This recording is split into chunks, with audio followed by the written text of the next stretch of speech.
বন্ধুরা, আজকে আপডেট ইন্ডিয়ার টপ হেডলাইন কিছুটা এইরকম। থাইল্যান্ড মিয়ানমার সীমান্তে প্রত্যন্ত পাহাড়ি এলাকায় বন্দী হলো 24 জন বাংলাদেশি। বাংলাদেশি অনুপ্রবেশকারী ও রোহিঙ্গাদের চিহ্নিত করে ফেরত পাঠানোর নির্দেশ দিল অমিত শাহ।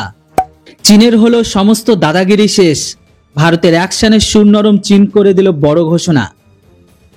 সীমান্তে বাংলাদেশি হত্যা হলে ভারতীয়দের ফেরত পাঠানো কঠিন হবে, এমনটাই জানালো বাংলাদেশের সেনাপ্রধান।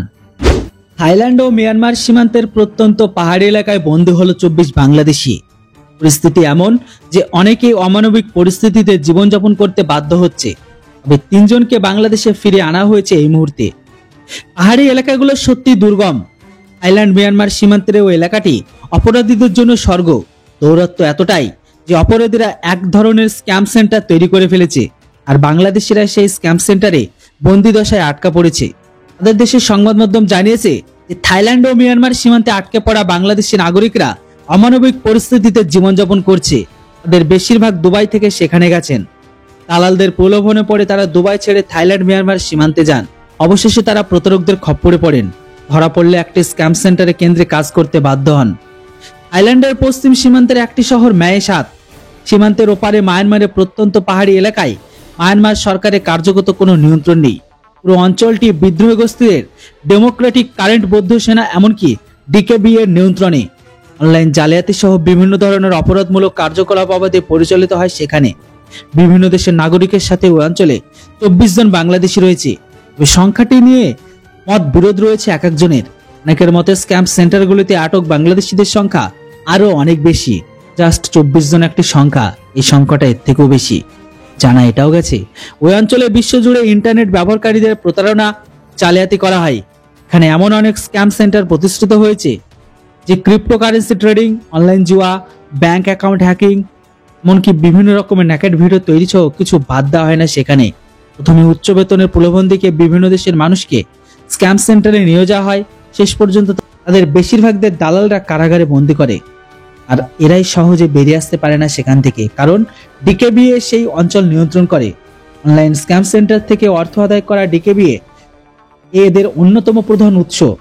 ফলস্বরূপ অনেকেই দিনের পর দিন কারাগারে বন্দী অবস্থায় অমানবিক জীবনযাপন করতে বাধ্য হয়, আর এদের মধ্যে অধিকাংশ রয়েছে বাংলাদেশি নাগরিক।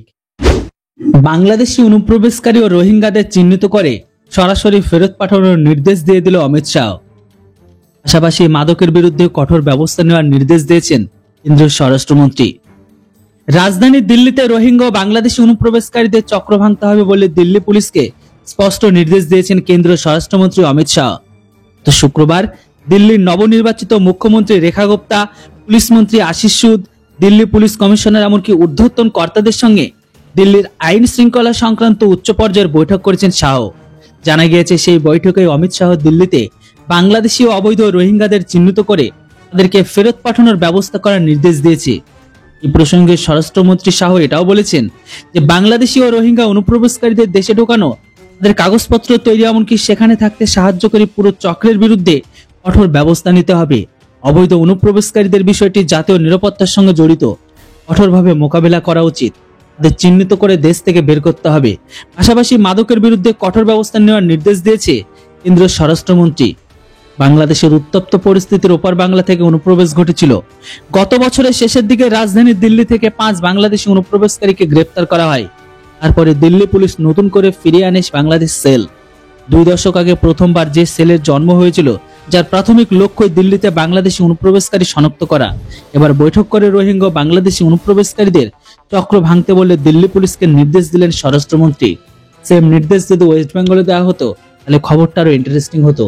আপনাদের কি মতামত অবশ্যই কমেন্ট বক্সে লিখে জানাতে ভুলবেন না। বন্ধুরা, ভারতের সীমান্তে অনুপ্রবেশের জন্য যদি বাংলাদেশি হত্যার ঘটনা ঘটে, তাহলে দেশটি থেকে এই দেশে অনুপ্রবেশকারীদের আইন মেনে ফেরত পাঠানোর প্রক্রিয়া আরো কঠিন হবে, এমনটাই মন্তব্য করেছেন বিজেপি মহাপরিচালক মেজর জেনারেল মোহাম্মদ আশরাফুজ্জামান সিদ্দিক। তিনি কক্সবাজারে বিজেপির নবগঠিত উথিয়া ব্যাটালিয়নের উদ্বোধনী শেষে এই কথা তিনি স্পষ্ট করলেন। বিজেপি মহাপরিচালক তিনি জানালেন তার স্টেটমেন্টে যে সীমান্ত হত্যার বিষয়টি আমাদের প্রধান প্রায়োরিটি। অনুপ্রবেশ বা অন্য যে কারণে হোক, হত্যা কোনো চূড়ান্ত সমাধান হতে পারে না। সীমান্তে আর হত্যাকাণ্ড ঘটলে আরো কঠোর হওয়ার কথা জানান তিনি। তিনি এটাও বলেন, হত্যাকাণ্ডের ঘটনাগুলো শূন্যরেখা থেকে ভারতের অভ্যন্তরীণ হয়ে থাকে। শূন্যরেখায় ভারতের প্রবেশ ঠেকাতে আমরা চেষ্টা করছি। এই সময় সীমান্ত হত্যাকাণ্ড নিয়ে ভারতকে কড়া প্রতিবাদ জানানো হয়েছে বলে তিনি জানিয়েছেন।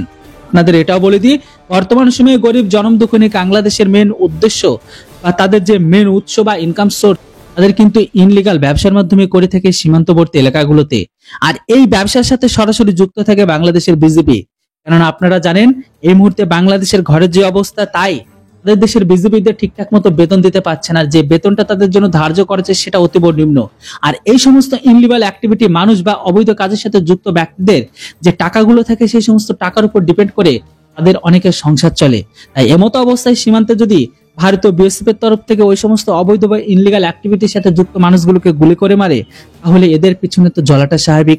আশা করি আপনাদের কাছে স্পষ্ট যে বিজেপির এত বিরোধ কেন। কেননা বিএসএফ কখনো সীমানায় ভালো মানুষকে গুলি করে মারে না। যারা মারা যায় চোর, ডাকাত, ছ্যাচোর, অবৈধ বা ইনলিগাল অ্যাক্টিভিটি কাজকামের সাথে যুক্ত। বন্ধুরা, বাংলাদেশের এই সেনাপ্রধানের বক্তব্য শুনে আপনাদের কি মতামত?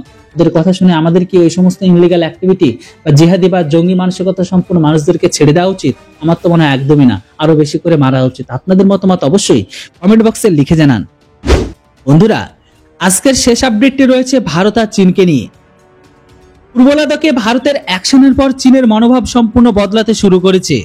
চীনের প্রতিরক্ষা মন্ত্রক গত বৃহস্পতিবারই জানিয়েছিল তাদের আর ভারতের সেনাবাহিনী পূর্ব লাদাখের অচল ব্যবস্থা শেষ করার প্রস্তাবগুলি বিস্তৃতভাবে এমনকি কার্যকরভাবে বাস্তবায়ন করেছে।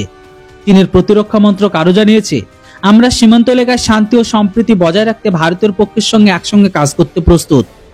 পূর্ব লাদাখের সেক্টরে পরিস্থিতি স্বাভাবিক করার বিষয়ে এক প্রশ্নের জবাবে চীনা প্রতিরক্ষা মন্ত্রকের মুখপাত্র সিনিয়র কর্নেল উকেয়ান একটি মিডিয়া ব্রিফিং এ জানিয়েছে যে বর্তমানে চীন ও ভারতীয় সেনাবাহিনীর সীমানা অঞ্চল সম্পর্কিত প্রস্তাবগুলি ব্যাপকভাবে এমনকি কার্যকরভাবে বাস্তবায়ন করেছে।